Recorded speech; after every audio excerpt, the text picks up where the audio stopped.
स्वामी समर्थ, जय जय स्वामी समर्थ, श्री स्वामी समर्थ, जय जय स्वामी समर्थ. श्री स्वामी समर्थ महाराजांच्या नामस्मरणाने आजच्या व्हिडिओला सुरुवात करूया.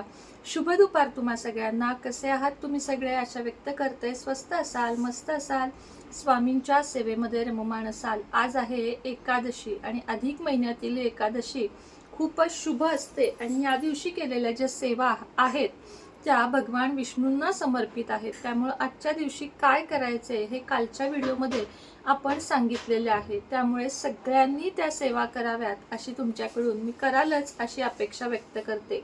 उद्या आहे अधिक महिन्यातील गुरुवार आणि गुरुवारचे काही खास सेवा आणि उपाय आज मी घेऊन आलेले आहे.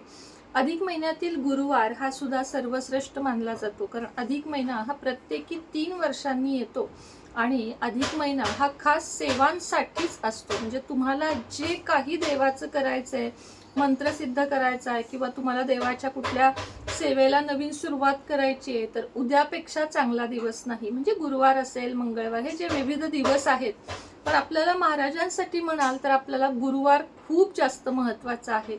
उद्या सकाळी सर्वांनी लवकर उठावे, डोक्यावरून स्नान तेवढे करू नये. त्याचं कारण पण मी तुम्हाला बऱ्याचदा दिलेलं आहे, पण जे नवीन ताई दादा जोडले गेले आहेत त्यांना सांगते की गुरुवारी जड कामे करू नयेत. म्हणजे जड असलेल्या गोष्टी हलक्या करू नयेत, कारण आपले गुरुबळ त्यामुळं कमजोर होतं.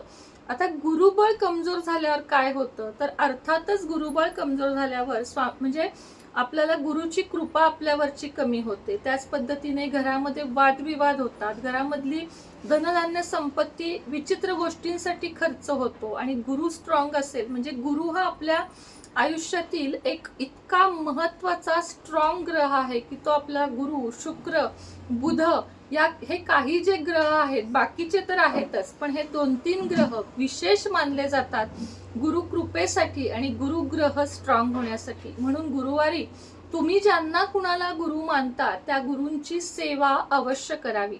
अजून एक इथं नमूद करावं असं वाटतं मला की जे आपले गुरु मानलेले जरी असतील गुरु, पण ते अजूनही असतील, हयात असतील, तर त्यांचा फोटो कधीही देवघरात ठेवू नये. अशा वेळेस देवघराच्या साईडला आपण तो फोटो ठेवू शकतो.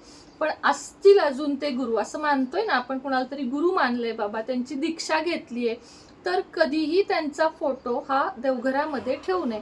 आता महाराजांचा, साईबाबांचा किंवा कुणी गोंदवलेकर महाराजांना मानतंय, कुणी गजानन महाराजांना चालतंय, तर त्यांची मूर्ती देवघरामध्ये अवश्य स्थापन करावी. म्हणजे गुरूंची कृपा राहते. गुरुवारी सकाळी शुचिरभूत व्हावे, डोक्यावरून स्नान करू नये आणि त्यातूनही 5वा दिवस वगैरे कुणाला आला असेल महिलांना, तर चिमूटभर हळद पाण्यात घालून त्याने तुमचे डोके पुसायचे आहे. फरशी या दिवशी पुसायची नसते. ह्याच्या मागं पण तेच कारण आहे की आपला गुरु कमजोर होतो. जड बेडशीट, रग, पडदे या गोष्टी या दिवशी धुवायच्या नसतात. आणि त्याचप्रमाणे घरातल्या जाळ्या वगैरे काढणं जे काम असतं ते गुरुवारी, म्हणजे जड काही उचललंय, त्याच्या खालचं झाडलंय, असं फक्त गुरुवारी करायचं नसतं. बाकी तुम्ही सगळे दिवस करू शकता. काही महिलांचा प्रश्न येतो की ताई आमचा गुरुवार असतो, ताई आम्हाला पूजा मांडायची असते. तर मी तुम्हाला एकच सांगेन की आता हे देवघर आहे, हे देवघर आपण पुसू शकतो. देवाच्या समोरची पूजेला बसलेली जागा पुसू शकतो. लहान मुलांनी खरकट दूध काही सांडलं, लहान बाळ आहे, शूशी केलं, नक्कीच आपण पुसू शकतो. असं बंधन बिलकुलही नाहीये. फक्त जे आपण डीप क्लिनिंग साठी, म्हणजे कानाकोपरा जे पुसून काढतो, त्याला फक्त गुरुवारी खंड पाडायचा आहे. बाकी यातून हायजीन सांभाळायचं नाही किंवा घाणच ठेवायचं असा यातनं हेतू कुठलाही नाही. कापड घ्यावं, तेवढा भाग पुसून घ्यावा. फक्त संपूर्ण घराचं डीप क्लिनिंग, बाथरूम घासणे, टॉयलेट घासणे, यासाठी शनिवार उत्तम असतो. शनिवारी तुम्ही जाळ्या काढा, सगळं घर स्वच्छ करा, काही हरकत नाही. तर उद्या अशा पद्धतीने दिवसाची सुरुवात करा. उंबऱ्यावर उंबरा स्वच्छ पाण्याने धुवून घ्या, तिथं गंगाजल शिंपडा. उंबऱ्याच्या बाहेर पण थोडंसं गंगाजल शिंपडा. हळदीचं लेपन करा. हळदीमध्ये थोडंसं गंगाजल घालून दरवाजावर श्रीराम लिहा. बघा तुम्ही श्रीराम किंवा जय हनुमान, जय श्रीराम लिहिलत तरी बास, श्रीराम लिहिलत तरी बास, लिहून बघा. पिवळे स्वस्तिक काढा, त्याच्यामध्ये 4 बिंदू काढा, कडेला 2 रेषा, म्हणजे 2 आणि 2 4 रेषा काढा. दरवाजामध्ये रांगोळी जमत असेल तर काढा, त्याच्यावर हळदी कुंकू घाला. दिवा लावा, दरवाजामध्ये दिवा उदबत्ती लावा, तुळशीला धूपदीप लावा. तुळशीच्या बाहेर बरं का, तुळशीच्या आत कुंडीत काही जण उदबत्ती खोसतात, पूर्ण चुकीचं आहे. तुळशीच्या बाहेर 2 कारण आहेत. एक तर केमिकल युक्त आपल्या उदबत्त्या असतात, त्याचा त्याला त्रास होऊ नये. दुसरी गोष्ट भूमिमातेला आणि तुळशी मातेला इजा पोहोचू नये, हा दुसरा उद्देश आहे. तर धूपदीप करून घ्यावं आणि उद्याच्या दिवशी आपल्याला ओम नमो भगवते वासुदेवाय नमः या मंत्राचा अखंड जप आणि श्री स्वामी समर्थ या नामजपाचा अखंड जप करायचा आहे. अखंड म्हणजे काय, तर जेवढ्या वेळा तुम्हाला जमेल तेवढ्या वेळा देवासमोर बसून करा, जाता येता करा, काही हरकत नाहीये. उद्या महाराजांच्या मूर्तीवर अभिषेक अवश्य करायचा आहे. भगवान विष्णू आणि माता लक्ष्मी यांच्या मूर्तीवर विशेष अभिषेक करायचा आहे. थोडक्यात तुम्हाला सांगते की भगवान विष्णू आणि माता लक्ष्मींची जी अशी एकत्रित मूर्ती असते ना, ती देवघरामध्ये कृपया स्थापन करा. याचे लाख मोलाचे फायदे आहेत. आता काहींना प्रश्न पडतो, हा शेषनाग चालतो का? नक्की चालतो. महादेवाच्या माग फक्त हे असतो ना, काय म्हणतात, नागाचा फणा, तो ठेवणे. हा भगवान विष्णूंचा हे खास मूर्तीच बनवलेली आहे. त्यामुळं ही भगवान विष्णूंची पाय माता लक्ष्मी दाबत आहे. हे नक्की आवर्जून घरात मूर्ती ठेवा आणि दक्षिणावर्ती शंखामध्ये दूध पाणी हे घेऊन याला रोज अभिषेक करा आणि ओम नमो भगवते वासुदेवाय नमः या मंत्राचा जप करा. माझ्या स्वतःच्या देवघरात आहे आणि अत्यंत म्हणजे गेले 15 वर्ष मी अशी सेवा करते आणि देवाच्या कृपेनं माझ्या आयुष्यात कशाचीही कमतरता नाहीये. तुम्ही बघताय. तर ही मूर्ती पाहिजे असेल ना, खाली नंबर देते, ती तुम्हाला नुसती मूर्ती उचलून देणार नाहीये, 500-600 रुपयाची नाहीये ती, नुसती मूर्ती विकायची नाहीये. तर त्यामध्ये प्राणप्रतिष्ठा करायची, अभिमंत्रित करायचे, पूजा करायची. इथं माझ्या देवघरात सिद्ध महालक्ष्मीचं मी कुंकू आणत असते, त्यानं हे दोन्ही सिद्ध करून शंख आणि हे तुम्हाला मी पोचवत असते. अशा पद्धतीनं तुम्ही ही मूर्ती माझ्याकडून घेऊ शकता. व्हॉट्सअपला नंबर देते, त्याच्यावर तुम्ही मेसेज करा. तर उद्या महाराजांच्या मूर्तीवर आणि आपल्या या विष्णू लक्ष्मीच्या मूर्तीवर अभिषेक करा.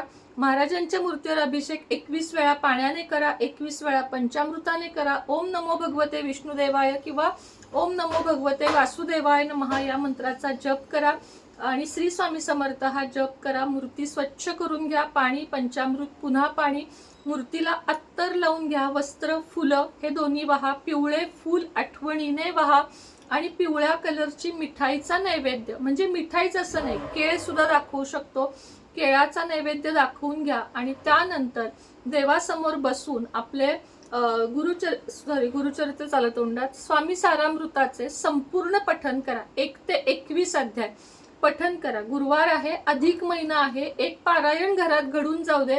मला अगदी मान्य आहे की खरंच सगळ्यांना इच्छा असते की संपूर्ण पारायण रोज करावे, पण अक्कलकोटचे, आता माझ्याकडे सुद्धा जो ग्रंथ आहे ना, तो मी अक्कलकोटचाच पठण करते. हे बघा, हा खूप मोठा आहे, म्हणजे केंद्रासारखे ह्याच्यामध्ये कट काही केलेलं नाहीये, संपूर्ण ग्रंथ आहे. त्यामुळे 1 ते 21 अध्याय फक्त गुरुवारी वाचायचे. असा जरी तुम्ही मनात ठरवलं, संकल्प नका करू, मनात ठरवा की मी प्रत्येक गुरुवारी घरात स्वामी सारामृत पारायण करणार म्हणजे करणार. तर बघा, तुमचा गुरु स्ट्रॉंग होईल, तुम्हाला गुरुबळ वाढेल, स्वामींची कृपा वाढेल.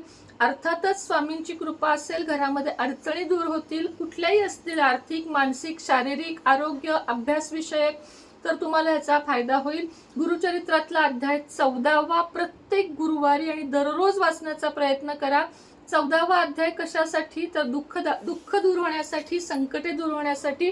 आणि गुरुचरित्रातला 18वा अध्याय हा धन संपदा, सुख समृद्धी, ऐश्वर्य, आर्थिक परिस्थिती सुधारणा करण्यासाठी. गुरुचरित्रातील 18वा अध्याय म्हणजे 14वा आणि 18वा अध्याय मोजून 2-3 मिनिटं लागतात तो या सेवांना. फक्त या सारामृताला मात्र, म्हणजे सारामृत, अमृताचे सार ह्याचं नावच आहे. आणि तुम्ही बघाल ह्याचा फायदा, मी नाही सांगत तुम्हाला, तुम्ही स्वतः बघाल की तुम्हाला ह्यातून काय मिळालं काय नाही. स्वामींच्या चरणी सगळं काही सांगून बघा. स्वामी आणि भगवान विष्णू आणि लक्ष्मी, गणपती बाप्पा वगैरे तर आपण कधी विसरतच नाही, पण या देवांची सेवा ज्या घरामध्ये होते ना, त्यांच्या आयुष्याचा कायापालट झाल्याशिवाय राहत नाही. मी तुम्हाला अगदी थोडक्यात सांगते की दर गुरुवारी एक, फार नाही जमलं दर गुरुवारी एक, वेळ असेल रोज 7 अध्याय, 3 अध्याय असं करत आठवड्याला एक म्हणजे एकूण एकच आहे बघा, रोज 3 अध्याय वाचलेत तरी शेवटच्या दिवसापर्यंत एक पारायण होणार आहे.